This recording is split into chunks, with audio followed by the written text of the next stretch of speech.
Thank you so much, Michaela, and good evening, everyone. Thank you so much for joining Council President Dr. Jennifer Campbell and I this evening. We'd like to welcome you to our virtual town hall on COVID-19 vaccinations. Your time is incredibly valuable. We hope to have an action-packed hour. We have several really incredible panelists that I think will give you expert advice and information, both about the vaccine and its rollout here in San Diego. We will take questions that were submitted by email in advance to my office.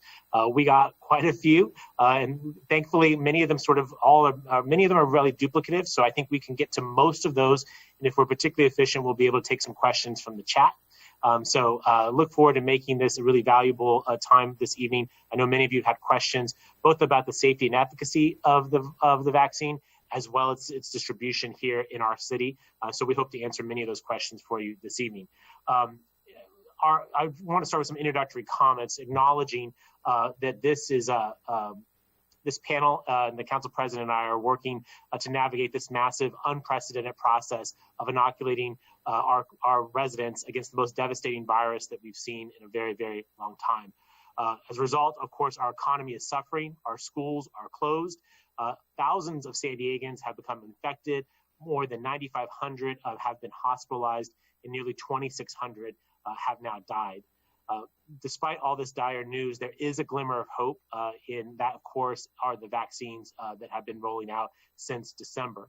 I want to remind folks that we have to be vigilant in stopping the spread of the virus by continuing to practice social distancing, wearing masks, washing our hands, and with those actions plus the vaccine, I think we can see a way out of this pandemic.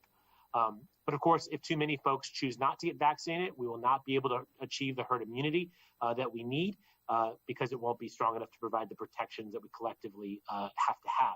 So that's what I'm talking about when I say to folks, please get vaccinated. Do it for all of us here in San Diego.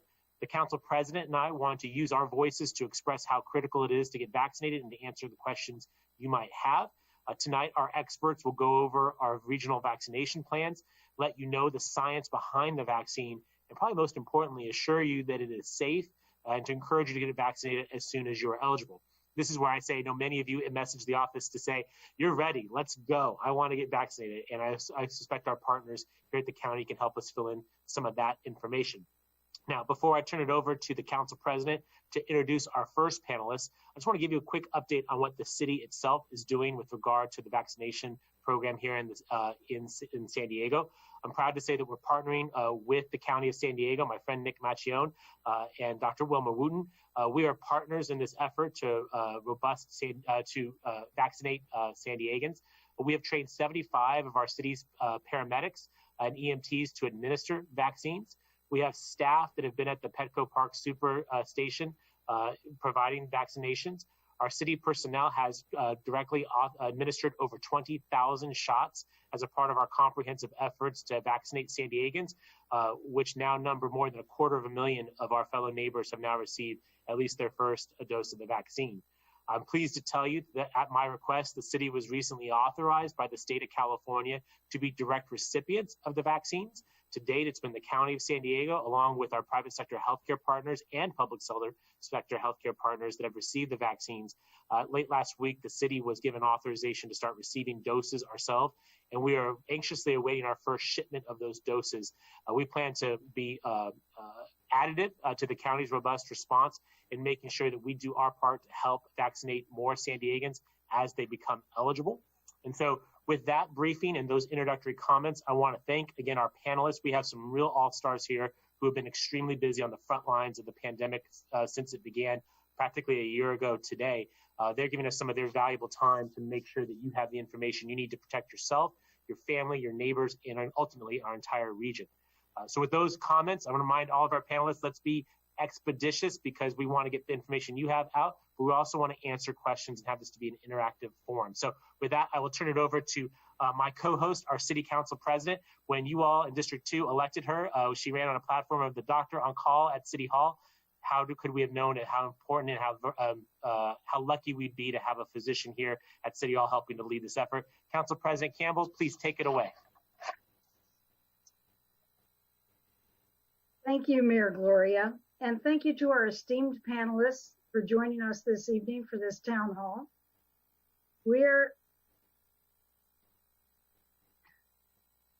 Can you hear me okay? Okay. Did you hear the beginning? Yes, ma'am. All right. So thank you so much. We in the city and county of San Diego are doing everything we can to combat this pandemic. Vaccinations against the COVID virus is the key. And we will end this scourge as soon as we can. We hope that very soon we will have enough vaccine so that everyone can get vaccinated. And for now, I would like to introduce our first panelist, who is Dr.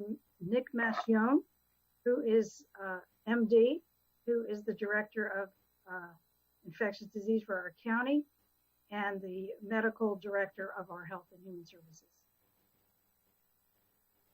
Dr. Mascione. Thank you, City Council President Campbell. You just promoted me. I've always wanted to be a physician, so I'm ecstatic. I am, though, next to the physician, San Diegan of the Year, Dr. Wilma Wooten, but I am the agency director, and I'm honored to be here. And thank you for Mayor Todd Gloria, who, like you, hit the ground running in our response between city county to this pandemic. I'd like to quickly go through some slides, table set, kind of what it is we're after. We talk about goals for us. So in this next slide, you'll see that we broke it down to what we have to achieve in this region. You'll see our population there listed, but the vaccine today is for 16 and older, so you'll see that's about nearly 2.7 million. And then our goal, a minimum, this is not just to reach, but to exceed 70%. This is established by the California Department of Public Health, and that represents 1.8, almost 1.9 residents. And with the vaccines that we have today, who have 2 doses, that's about 3.7+ million doses of vaccine. When we look at what we've accomplished to date, and then we looked at what the goal is starting today for over the next 150 days, goal given to us also by the state to achieve by July 1st, we would have to get to about 22,834 vaccines a day for the entire region. And we're not quite there yet. We've been ramping up. We're one of the leaders in the state, I'm proudly to say, but we have a long way to go still. And obviously, you'll hear this repeatedly, we need more vaccine. We're currently in our last 5-day average about 16,000. Just weeks ago, we were at 12,000. So we're climbing up. And that's because we're expanding our providers and hopefully with more vaccine. Next slide. Health equity is not a phrase. It's not a bumper sticker. It is an absolute driving force for us in the city of San Diego, for the mayor, city council president, as it is for our board of supervisors and us in the county and our healthcare partners. What you're looking at here is the Healthy Places Index that breaks it down by those of us in San Diego who have perhaps greater number of access to care, the issues of the social drivers of health, to those who have least amount. And you can see the color coding that the less healthier areas are their darker blue. As you look into the map itself, it'd be no surprise in some of the areas where you may see in terms of where our housing is, where we can see in terms of South Bay or the 78 corridor or parts of the eastern part of our county. The vaccine is for everyone, but we use the health equity as a force for us and a guidance of where we really need to first focus our efforts, obviously, in terms of what we've done for testing and now what we're doing for vaccine. Next slide. So the effort in doing this is numerous. We have to be thoughtful about how people, in terms of access and of convenience, driven by health equity. And so as the mayor pointed out, we have county-hosted event sites throughout. We have about now 11 of sites that are located. We call them pods, points of dispensing. It's an area where people are getting their vaccinations. And these are typically sites that are doing about 500 vaccines a day. And the county, in its first blush, really focused on the city of San Diego and South Bay. But we did go to East. People don't know, on January 1st, on New Year's Day, we opened up a site in Escondido, El Cajon, and South Bay, and also in Central Region in the city. So we have these sites. These are walk-ins, and they're all appointments, by the way, for these sites. Then you've heard a lot about the superstations. These are led primarily by our health systems. We now currently have 3. Tomorrow we're opening our 4th one. Yesterday we opened up in North, but our very first one was Petco Park. We opened then in Chula Vista as a second one, up in Cal State, and San Marcos is our 3rd one. And in Grossmont Shopping Center tomorrow will be our 4th one. There's a 5th one in the works that will be stood up in a couple of weeks as well. And these are doing 5,000 plus vaccinations per day at those locations. Petco is a drive-through. The others are different. They're walkthroughs. But bottom line, all of them require appointments. And so we also have then mobile teams working with our paramedics. And I'm really proud to say the city of San Diego, your fire chief stood up there at first blush saying, how can we work? The mayor was there with you all and us saying, how do we work together? And the paramedics have been phenomenal because they first vaccinated the vaccinators. They helped and vaccinate other first responders for paramedics and EMTs who are now vaccinators, not only in the city, but across our entire county. They're going out and they're going to sites to doing vaccinations, long-term care facilities, or also setting up vaccination sites in their cities. We have pods, vaccination sites at hospital campuses. We have some of our great community clinics, federally qualified health centers, Family Health Center, San Diego Health Center, and many others who have been doing vaccination sites. As I mentioned, the city partnership has been invaluable to us. That's pretty unique. And then we have others like the military. When you think about our population in San Diego, about 1/3 is active duty veterans and family members of active duty veterans. That's a large population that's being vaccinated by the VA and by both Naval and our military hospital and the Camp Pendleton. They are doing those vaccinations. They're not reflective in our numbers, but we know we have a larger number of folks being vaccinated because of their efforts. And then we have pharmacies that are going out. And I'm proudly to say in San Diego, we have canvassed and they've covered a great deal now of our long-term care facilities and our skilled nursing facilities. And now they'll be opening up at the retail pharmacies to offer also COVID-19 vaccinations. So lots of modalities because we have to have a lot of access points, obviously, for San Diego being a large, diverse county that we are. Next slide. This gives you the snapshot of some of the larger kind of venues. And as I mentioned, our county hosted pods. In January, we started with 9. We are, by this month, getting to presently about 11, getting to about 12 to 13, adding more locations. I have a slide I'll show you quickly where those are. We have the super stations I mentioned. We start with 2. The first one proudly at Petco, where the mayor helped kick off with our Chairman Fletcher. Today, and starting as of tomorrow, we'll have 5, and actually, 4, and the 5th one coming online within a few weeks in the month of February. And then you can see the hospital partnerships. We had 3 sites. Almost all our hospitals are stepping up, and we'll have a lot more in this month. You'll see in the below the capacity of how much we were able to do in the month of January. You could see where that number, 25,000 vaccinations average per day, exceeds our goal of the nearly 22,000 plus. Well, we like to do far more than 25,000.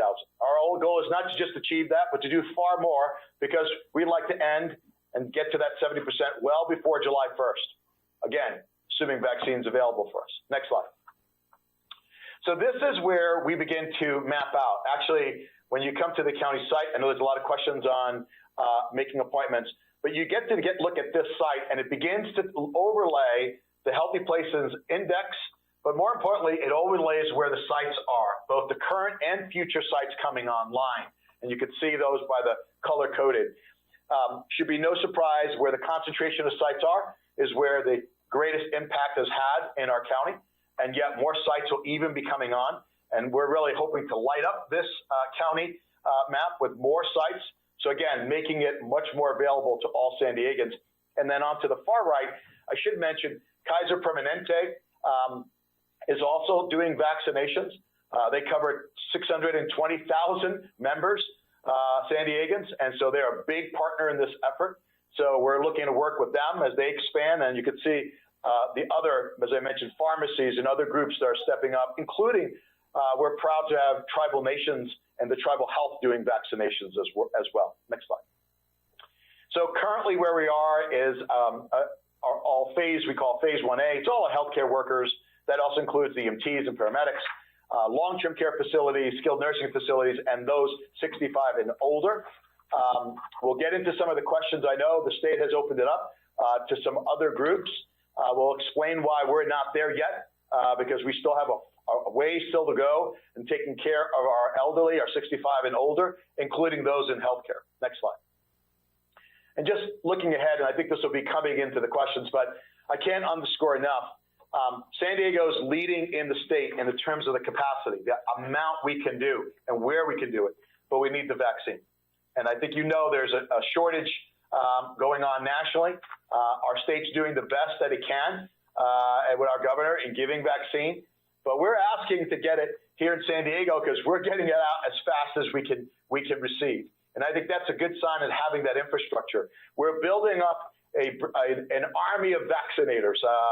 These are nurses and paramedics. We're now training EMTs and doctor volunteers. We have a whole array of folks, pharmacists and so forth. But having the workforce matters immensely.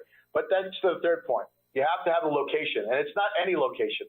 You have to be in the right community. And in doing so, the right venue. We know there's an interest in having more drive-throughs. So we're looking at where we can do even some more drive-throughs, as well as having large events in community-based and having big events like those superstations. Technology is immense here. We're blessed and cursed. We were one of the leaders in the state to move quickly because we thought that was important, and it is. But also, the technology wasn't there. We knew that. And we did our best with the systems that we have. They are getting better. The state has now stood up a system called MyTerm. It's not perfect. It's making improvements. But more importantly, we are working our way through those glitches, and they are, in getting appointments. But most of that is attributed not so much to technology, which I'm happy to talk about, but more to needing more vaccine for more appointments. Our data matters immensely of how well we're doing in our different communities for the people we serve, looking at it from a health equity lens, from racial and ethnic breakdown, very important for us on data that we collect. And lastly, I'll just say community engagement. Venues like this. We still know there are people hesitant and resistant to take the vaccine. Maybe all of you listening today are all bought in. Thank you. But there's still a chunk of San Diegans that are not sure. And we need to win their trust, and we need to continue to educate. And as we're promoting all the positive public health messaging that we have to do as we do the vaccination, we still need to get folks convinced and hopefully come and get their vaccination. And so I know we'll go more into that discussion. So things that we're looking ahead. So back to you, Council President.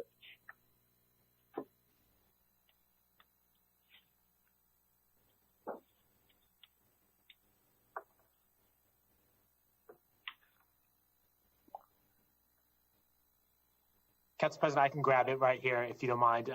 We'll go. Please, thank you, go Nick ahead. and Wilma, for that presentation. We'll go now to Dr. Chip Schooley, who's going to give us a presentation. He is the infectious disease specialist at UCSD. And then we have two more presentations, and then we'll do Q&A. Chip, over to you.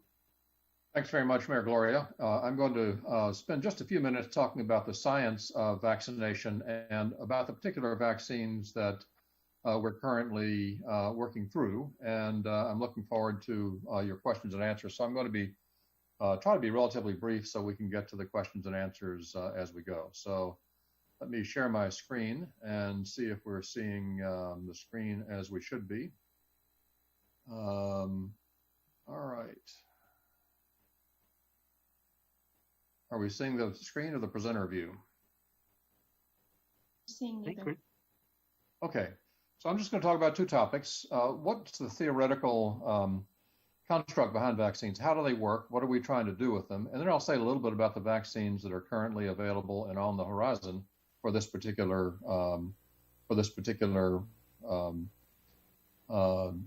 virus.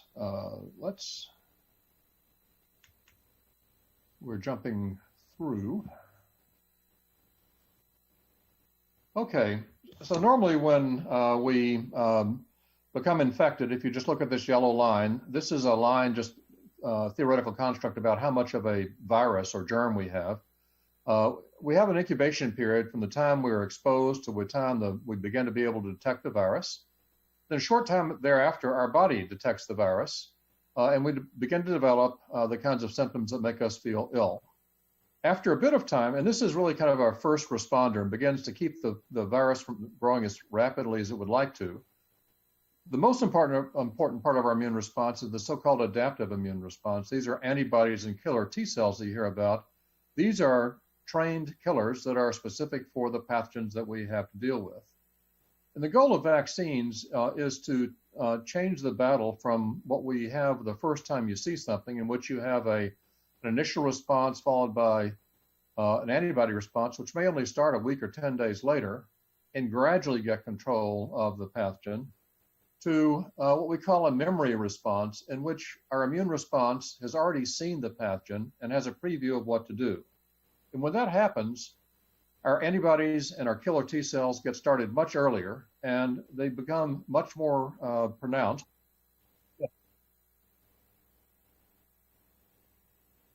All right, let's see what's going on here. I apologize.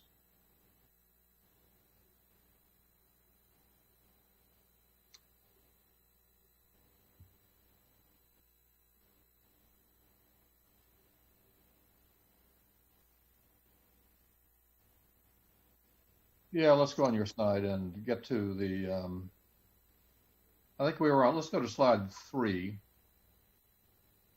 on your slide.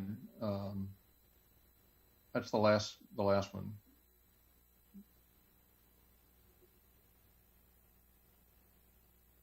All right, let's go to the next slide, okay? So what's the goal of a vaccination? The primary goal is to prevent you from getting sick. It's not necessarily to prevent you from becoming infected, but if a vaccine is effective, it may also reduce the amount of virus that you carry and make it harder to transmit the virus to other people. So we're trying to protect both you and other people in the community with vaccination programs. Next slide. So how do these vaccinations work? This is a cartoon of a naive immune response and the way we try to get control of the pathogen or the virus with our antibodies and killer T cells. After a short period of time after infection, we begin to see the amount of virus in this case with coronavirus, in your nose beginning to grow in yellow.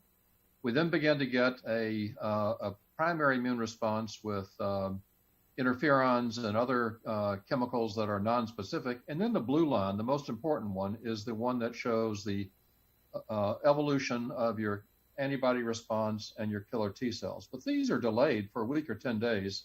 In the meantime, all you have is that initial response with this non-specific interferon response to protect you. Next slide. The goal of vaccination is to change that to a memory T cell response, a memory response in which your immune system has already seen this pathogen in the past, and a vaccine basically shows the immune response what to look for. So the immune response comes earlier, next, and in a much more pronounced way, next. And what that leads to is the pathogen, the virus, is knocked down really quickly at a time that you're not likely to get sick the second time you see it or the third time, and you're much less likely to transmit it to other people, accomplishing the goals that we've already talked about. Next.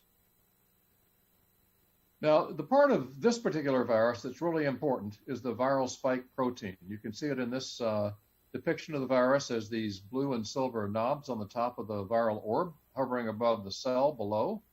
These spike proteins are really the attachment proteins that allow the virus to attach to the key of the cells and allows the virus to get into our cells.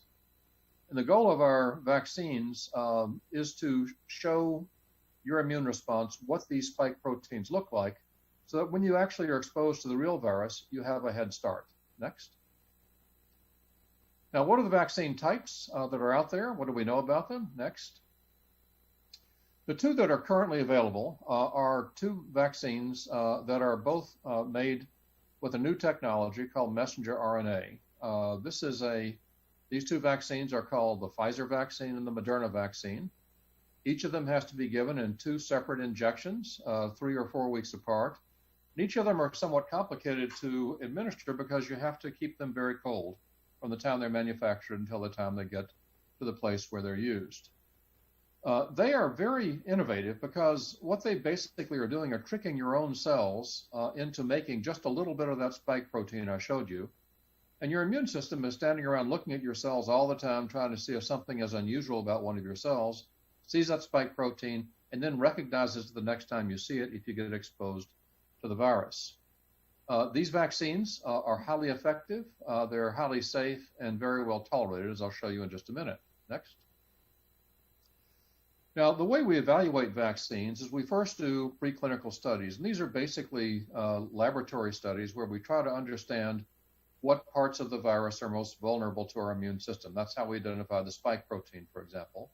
Then we do some things in animal models to try to see if we can, with different types of vaccines, induce immunity to those vaccines, to those weak and vulnerable parts of the virus. And then finally, we get to human studies. And the human studies with these vaccines have been extremely thorough, but also extremely quick. We have studied in the last year hundreds of thousands of people in the multiple vaccine studies around the world, progressing from very small studies to evaluate safety to the larger phase 3 studies that show us whether or not the vaccines prevent disease. Next. And these are the data from the so-called Moderna vaccine. In these studies to see if they're effective against prevention of transmission, half the people are randomized to get the real vaccine, and the half are randomized to get a matching placebo, so that the person getting vaccinated and the person doing the vaccination doesn't know which you got. And then you're followed to see if you have evidence of disease over time. And in this depiction, you can see that there are two groups, a red group and a blue group. The red group is the group that got the Moderna vaccine. And over time, as you watch this go from day 0 toward day 119, you can see the blue group, the group who didn't get the vaccine, continue to have new cases over this period of time. And after about 2 weeks, the number of new cases flattens out with the Moderna group. And most importantly, these dark spots on the lines are serious cases. The number of serious cases, with one exception, ceased. So these vaccines are about 95% effective in preventing moderate or severe disease, and about 99% effective in preventing severe disease. And by that, I mean people who need to be in the hospital or need to be intubated. So these are extremely effective vaccines. Next.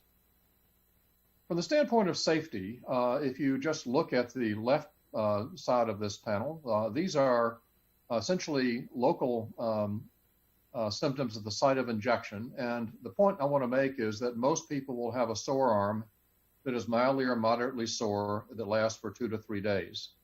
And the older you are, the less sore your arm becomes, which is a manifestation of us older folks don't mount as vigorous an immune response.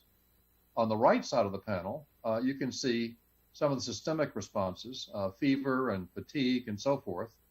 And you can see that in the lowest bar, just on the left side of this right panel, about 5 to 10% of people will have fever that lasts a day or two after vaccination, and it's a little more common after the second vaccination.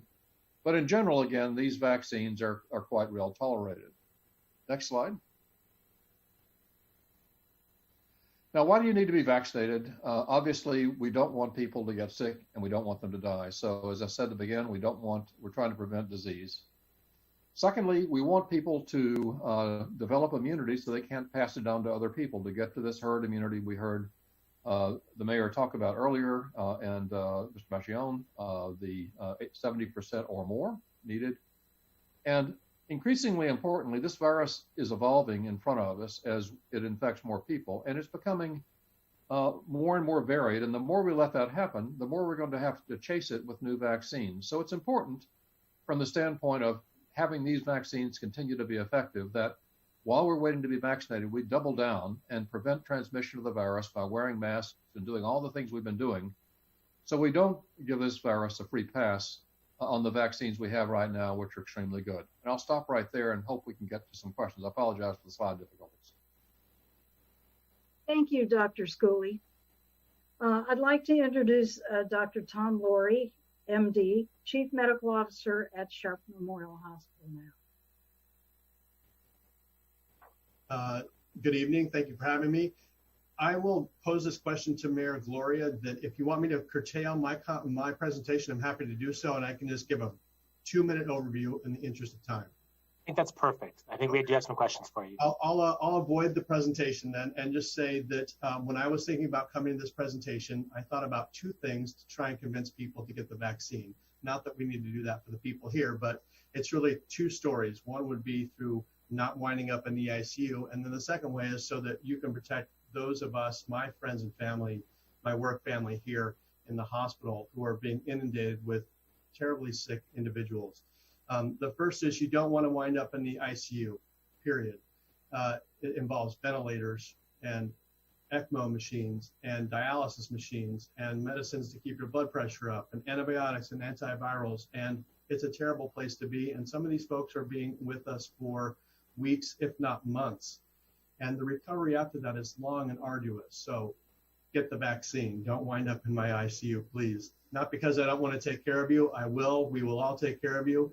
But for your friends and families, do what you can. Wash your hands, wear your mask, socially distance, and then get the vaccine. I don't think I have to convince many of you.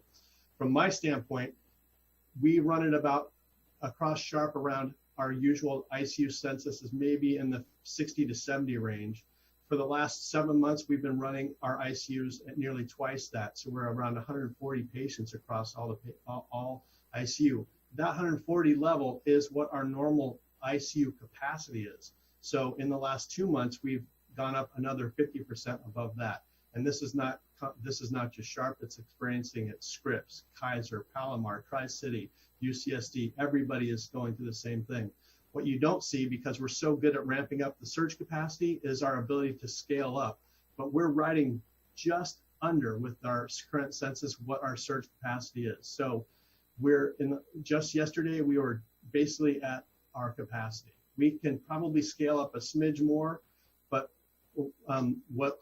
anything you can do to keep that from happening is a great thing. Wash hands, socially distance, wear masks, and get vaccinated. Because if that number goes up even further, it's going to be very difficult for us to care for anybody who gets sick, a car accident, a heart attack, a stroke, any of the things, not just people with COVID. So in the long and short, do what you can. Please get out and get vaccinated, and I'll leave it at that.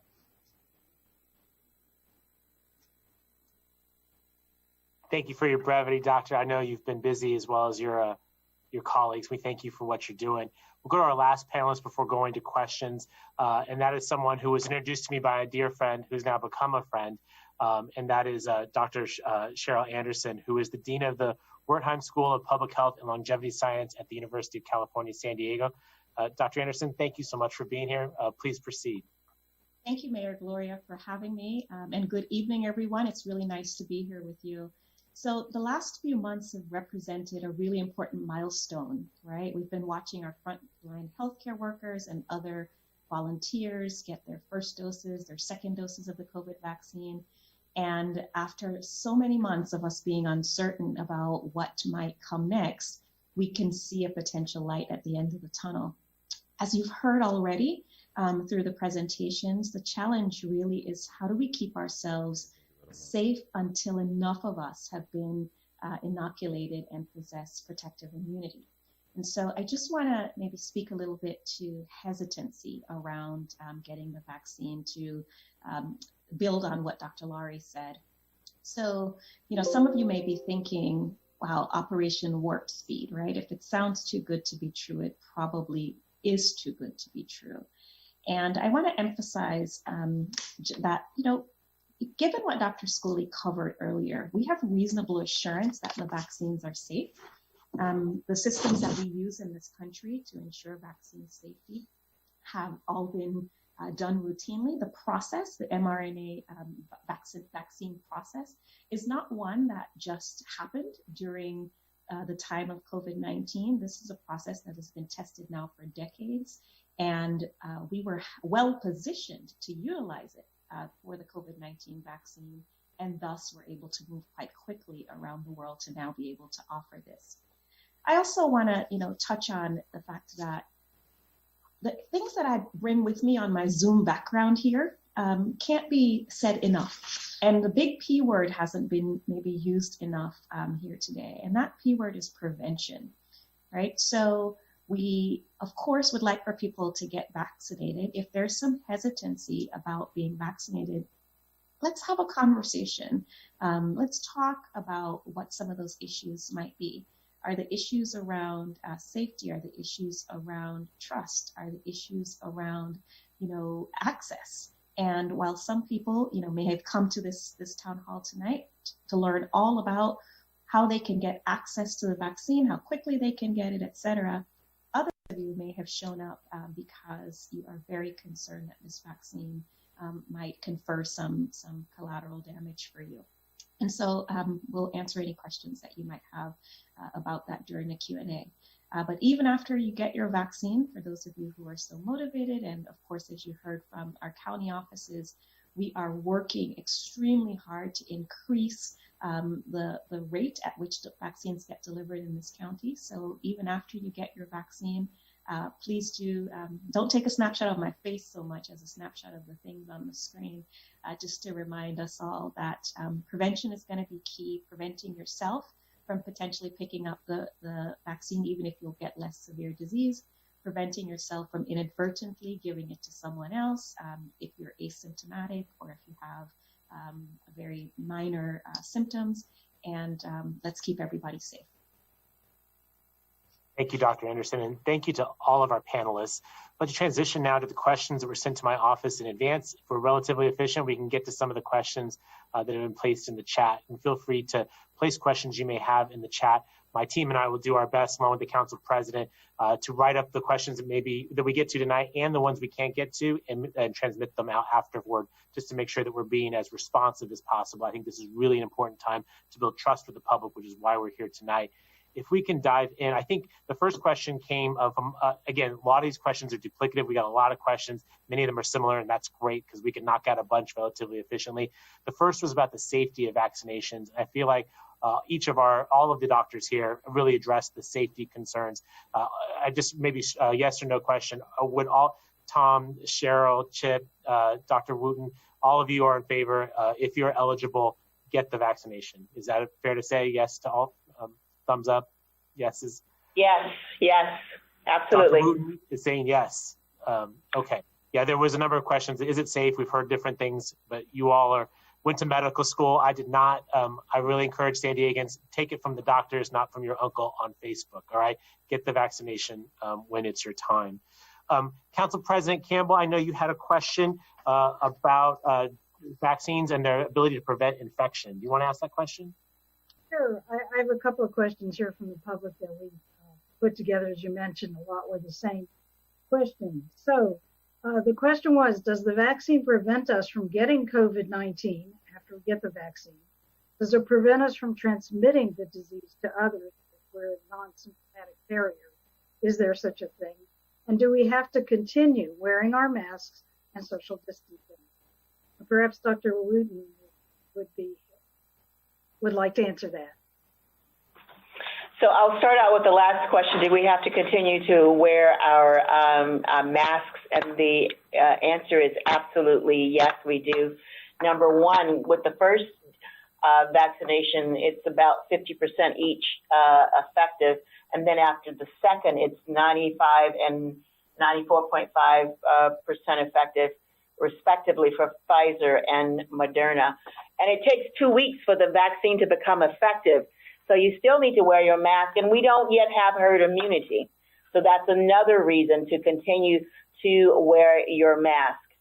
Now, I know we have Dr. Schooley and other clinicians on the call, but from what CDC has stated, the vaccine prevents you from becoming infected. But as you heard, you might become infected but not get sick.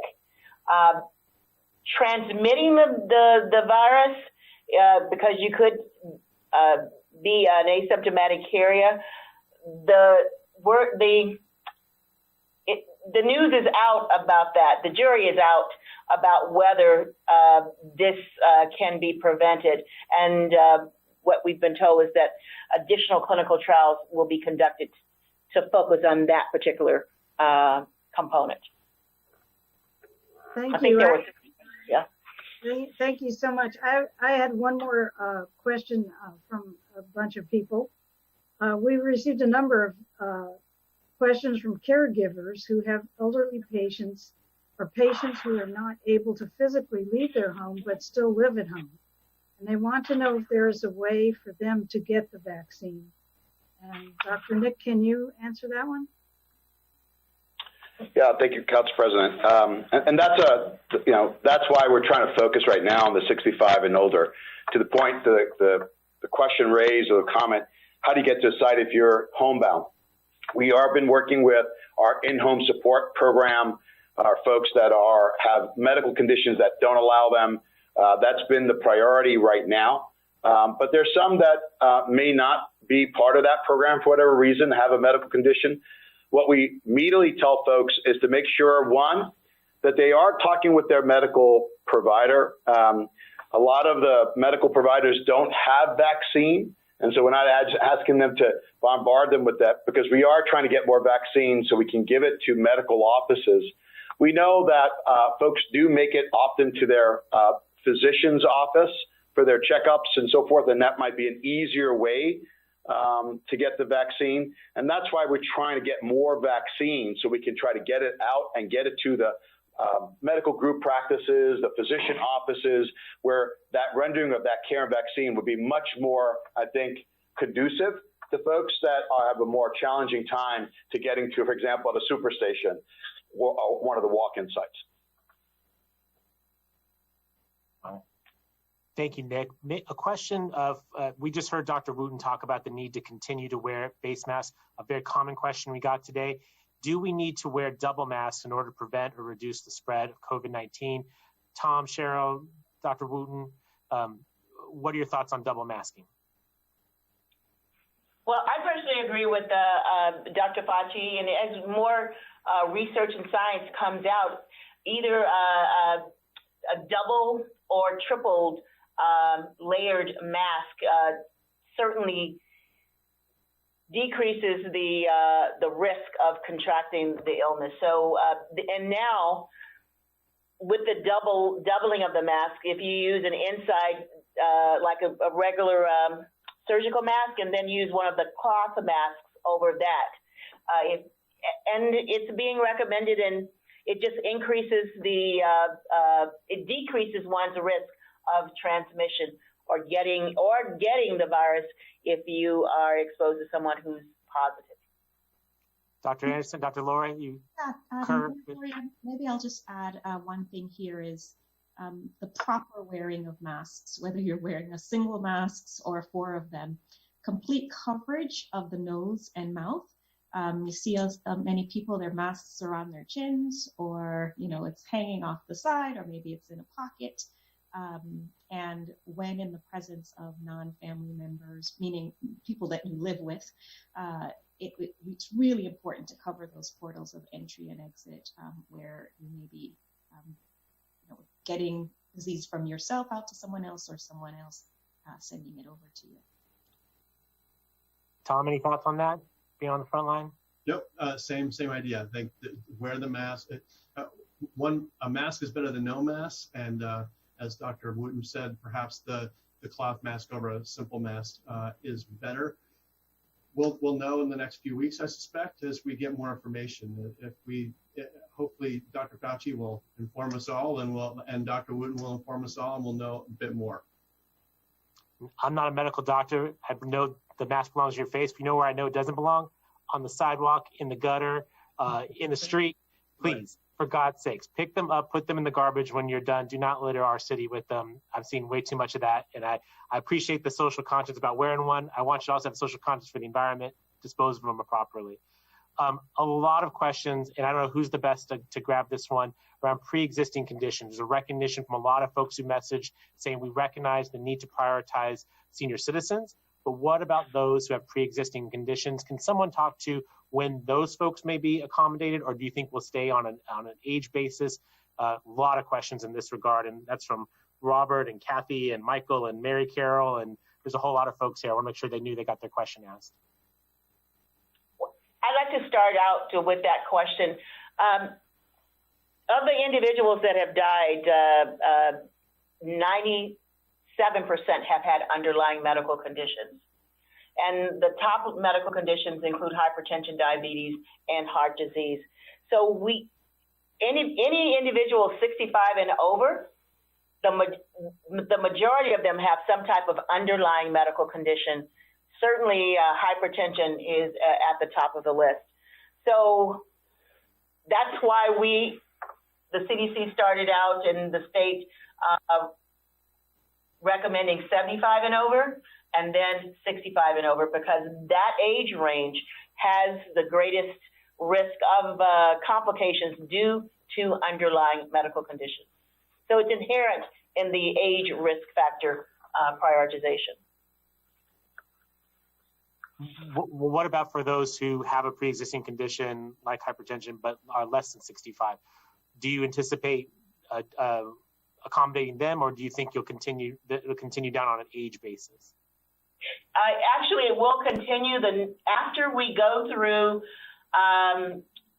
firefighters or emergency response, which includes firefighters and police, and then educators and caregivers, and then the third essential workers group would be food and agriculture industry. Because that's going to be the next group that the state is going to recommend, then it will also follow 50 to 64 years of age, because we are now 65 and over, and then 16 to 49 years of age that have high risk health conditions, and then it will follow the 16 and over, just anyone else who's not been vaccinated.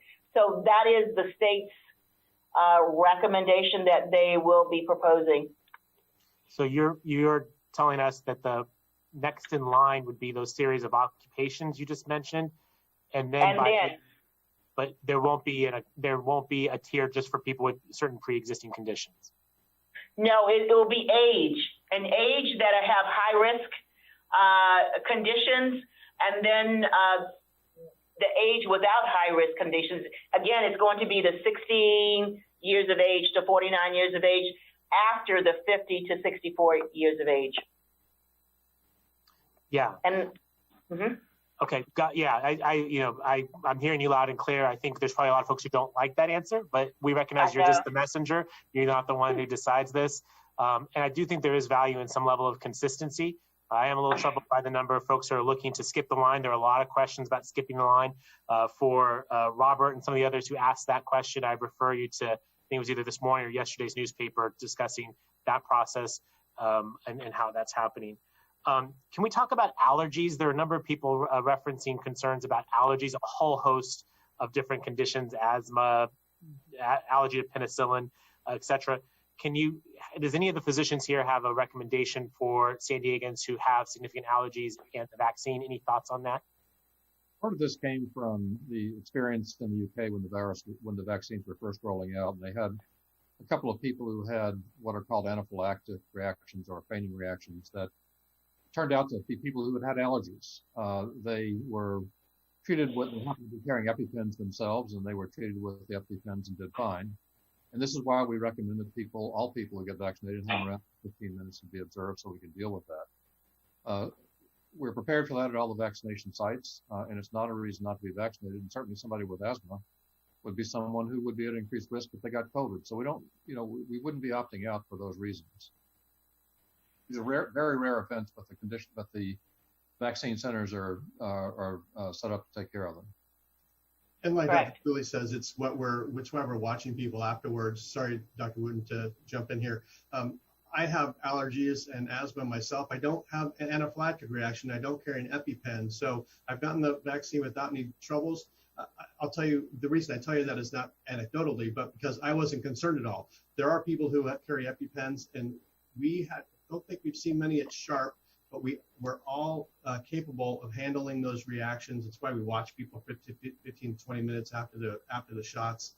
I think that should be not an issue, especially for these milder allergies, like you have seasonal allergies or an allergy to a medication for which you don't have an EpiPen. But it's something you can talk with your doctor about and see if you're and ask them what they think, and then know that if it were to happen after you get your vaccine, we're ready to take care of you.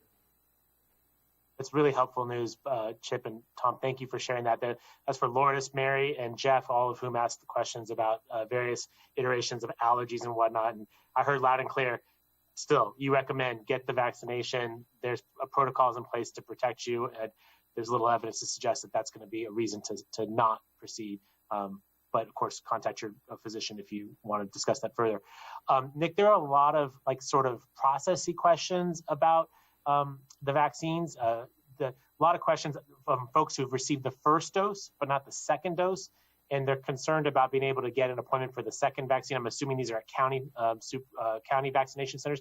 Can you talk about their concerns and anxiety about getting that second dose? Yeah, thank you, Mayor. Which needs to be understood is when you come in and get your first dose, there is a second dose being held for that person. So even if you're hearing about supply issues, there's always a second dose held back by the state that then comes weeks later, depending on which of the two vaccines you received. What we are hearing to validate the concern is that you have to be sure you're registered, and this is not an individual, it's the provider, has to make sure that they're putting it into what's called the San Diego Immunization Registry. That is our San Diego registration system. Why? It's really important that we know what vaccine you received. Because if you happen to go to one provider and for whatever reason you can't get back to that second provider, because they should be setting up that second appointment for them, but in the case that they don't, we need to know what vaccine so that we're going to the provider who will provide the Moderna or the Pfizer. So we had some challenges initially, Mayor, absolutely. When we started the gate, some were doing the follow-up appointments, other were not quite yet. Those are issues that have been now worked out. So when you're going to get the vaccine, they already should be booking for your second appointment. What people don't realize also, for our county sites, for example, a week prior, you'll get an email or you'll get an announcement saying your vaccine's coming for your follow-up because we need you to come in to a certain time, and this is the location we'd like you to go, typically the same location you might have gone to. So yes, there were some of those issues initially. Those are the very issues we worked out, being with the many information systems we had, and then obviously the SAFE system that just joined us recently as a pilot site for us in San Diego. Mayor, can I talk about the actual timing of the vaccine for the second dose? You can say anything you want. We don't want people to get their second dose earlier. The CDC says you can get it 4 days earlier, which will be 17 days for the 21-day and 24 days for the 28-day. But they've recently issued guidance that you can get the second dose as late as 6 weeks from the second dose date. So it helps to alleviate the anxiety that people might have that, I have to get my second dose, I have to get my second dose. CDC recommends you can get it as up to 6 weeks after the expected second dose date. So just want people to know that. But we definitely don't want them to get it earlier than they should. Agreed. And the other thing, Dr. Wooten, that I emphasize to some folks is you get a huge amount of immunity with the first dose. It's like 80% immunity. So if, like you said, if you push back that date a week, 2 weeks from your recovery date, you're still getting a lot of protection as an individual, and we're also getting a lot of protection in the county itself. So, got it. There are a number of questions that I'm just going to power through. There are comments about the lines and traffic at Petco, and I would say we're aware of those. We have both ACE Parking, San Diego Police Department, City Special Events, and a number of other folks that are out there. By virtue of its location, there's going to be traffic concerns that are there. My team, San Diego Police Department, working on it. I'll tell you that there are non-car versions, as Nick was mentioning before, that you can go to get your vaccine. I think many of you know MTS is now allowing free rides, and folks are able to walk up. They can bicycle up to the superstation in downtown. A reminder, that's not the only game in town for getting a vaccine. You can go through your healthcare provider. You can go to the many other sites that you saw in Nick Macchione's presentation on the map earlier. So we know about the traffic issues that are there. I'd ask people to understand that this is a temporary situation. And actually, let's be happy that people are availing themselves of getting the vaccine. Having no one down there would be a huge problem. We have heard comments about the sequencing. There are a lot of questions about teachers. You heard Dr. Wooten say, next on deck, our teachers got me. Did I get that right, Dr. Wooten? After powering out the 65s, we start going to some of those key professions, teachers among them?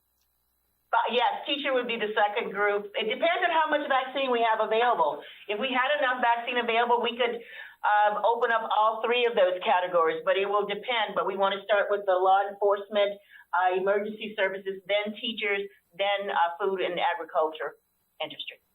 As a reminder, we can't arrest bad people through Zoom, right? We need to get our police officers vaccinated sooner rather than later. They don't have the luxury of working from home. Council President, I know you had some comments. I'm going to go, after you make your comments, I'm going to take some of the questions from the chat, and then we'll bring this thing home, if that's okay. All right? Go for it, Council President. Thank you so much. Thank you. I think the main thing we see in the message tonight is, folks, please be patient. We have almost 3.5 million people in our county, 1.5 million in our city. And so far, the county has been able to give about 300,000 doses, which is quite amazing, given the fact that in December, we only received 27,000 doses. And just with January now passed, we've already gone up to 300,000. So as the government is able to get the production up, and as more vaccine comes online, we will be able to vaccinate more and more people.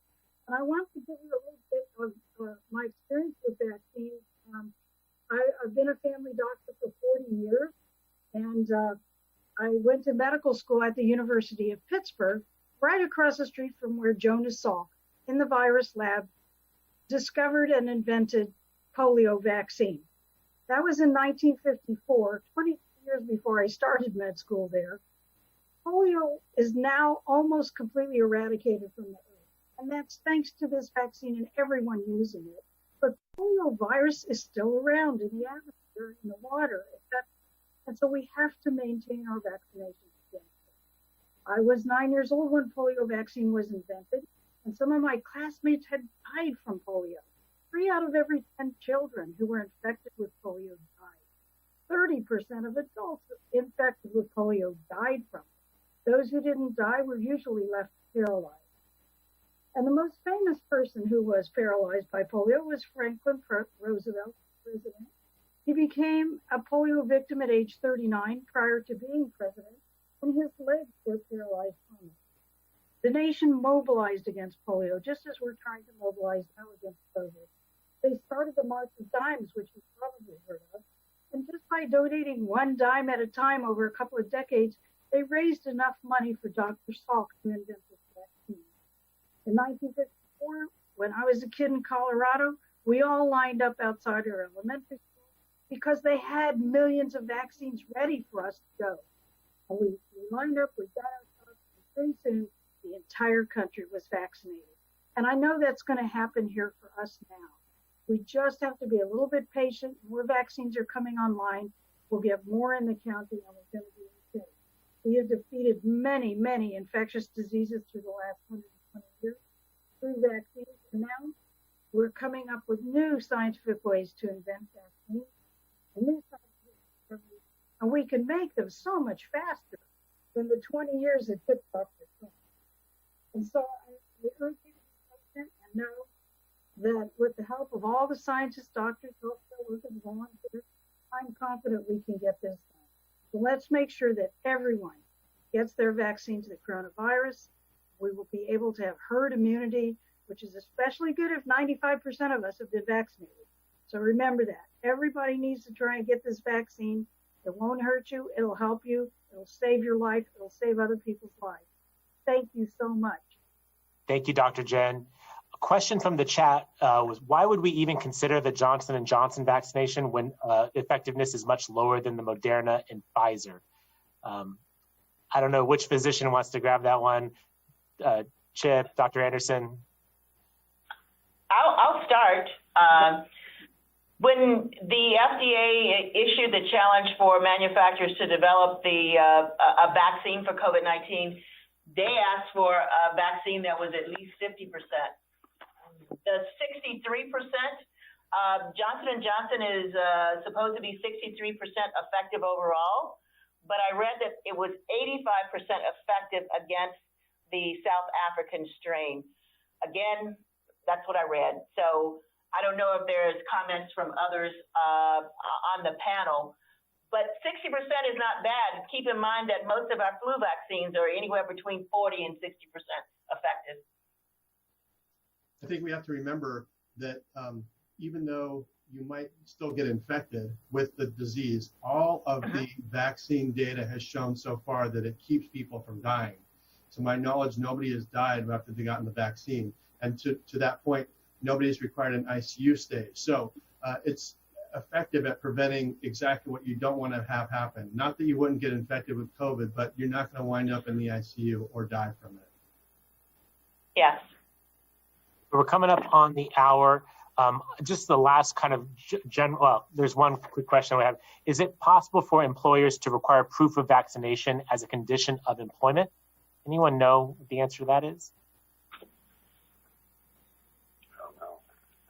Yeah, At present, none of the vaccines have had full FDA approval. They're under the emergency use authorization. And under that provision, you can't require vaccination or use of any drug. When they're fully approved, it would probably have to go down to the specific task an employee is doing. So, for example, we require people in the hospital have flu vaccines if they're exposed to patients. So those are the kinds of nuances we'll have to get to as we have more experience with the vaccine. Right now, our priority has to be getting people vaccinated. interesting. And then the last question is sort of a bucket of questions around just making the process easier. Nick, you got anything you can share with the folks who are sort of expressing their frustration with what it's taking? I heard Dr. Woon a second ago, we need more inventory. I would agree completely. But any sort of promises of what's coming on in the near future that might take some of the things we're seeing in our social media feed of people's frustrations and hopefully making it easier for them to get the vaccine? Yeah, thank you, Mayor. And I think you hit on it earlier as it relates to Petco. We offer more locations. It doesn't cater any one. And so more appointments. We opened up a superstation at Cal State at St. Marcos. Those 800 appointments were gone in 2 minutes. So there's a huge demand. And so that's the issue with the council president saying we have to just add as far much more capacity. I think that'll alleviate. The other is 211. We are really branching up 211 and the ability that people who don't know how to make appointments. Right now, we're focusing on the 75 and older, soon the 65 and older, where they can assist them when they don't have a means of getting them linked into an appointment. I think those are all the things we're trying to do to help people to deal with the frustration that I know everyone's dealing with right now. Thank you. Dr. Anderson, I have come to lean on your advice and counsel so much in the last year. You didn't get a chance to really answer too many questions. Any final words before we wrap this up? Oh gosh, this has been absolutely fantastic being with this tremendous panel with all the wealth of knowledge. I just want to say, Mayor Gloria, thank you for all that you've been doing to run this city. As Dr. Laurie said, you've hit the ground running and continue to remind us that, we've got this. We can get through this situation. We are going to have to be in prevention mode. We're really going to have to think about others. But we can do it. And so to the great town of San Diego and everybody listening, if you are hesitant, let's have conversations about why our healthcare providers and our public health system really wants to better understand that. And to those of you who are so excited and can't wait for your turn to come up, as you can hear, the County of San Diego is doing all that it can to really increase capacity and to get us all taken care of. So thank you for the opportunity to be with everyone today. I think that's a great summation this evening. Dr. Anderson, Dr. Laurie, Dr. Schooley, Dr. Wooten, Nick Macchione, Council President Campbell, thank you all so much for being with us this evening. Listen, I'm not at the age group that can get the vaccine, but as soon as I'm available, I will be getting the vaccine. I hope all of you will do the same. I hope what you heard tonight is that it's safe to do it. It's effective to do it. It could be a lot easier in the near future as we work to expand capacity, and we'll do all that we can. But as Dr. Anderson just wrapped up, I know we have it in us, San Diego. A year ago, we didn't know what COVID-19 was. We've lived through a very difficult year, but now we have vaccines that are available. We're quickly getting our arms around this, and with some continued vigilance, we can defeat this, and we can go about rebuilding a city better than it was before. So thank you for your patience. Thank you for your time. And I ask you out to go now be advocates for this vaccine and for continued masking and following of the public health order. I ask you to give a thanks to our EMTs and our paramedics who are out there providing those vaccines, to city staff that are helping to direct traffic in locations, to city staff who are spending this weekend setting up vaccination stations. We have incredible public servants who are working hard to protect you and to serve you, and we will continue to do that until we defeat this virus. In the meantime, we thank you for your questions. Again, we will do our best to answer all of those and transmit them out to the constituents who ask those questions and post them on social media. And again, thank you for tuning in tonight. If you have any follow-up questions, please feel free to contact my office. We'll be happy to be responsive. Again, to all of our experts this evening who've been here, thank you for what you're doing. Thank you for joining your front lines. Dr. Laurie, take back to your team at the hospital how grateful we are for their sacrifices in serving those who are sick with this illness and caring for those who are dying. And we will do more of these going forward because we have to make sure that everyone has enough information to make sure we defeat the pandemic. Again, thank you for your partnership. Thank you for tuning in. We'll see you all again very, very soon.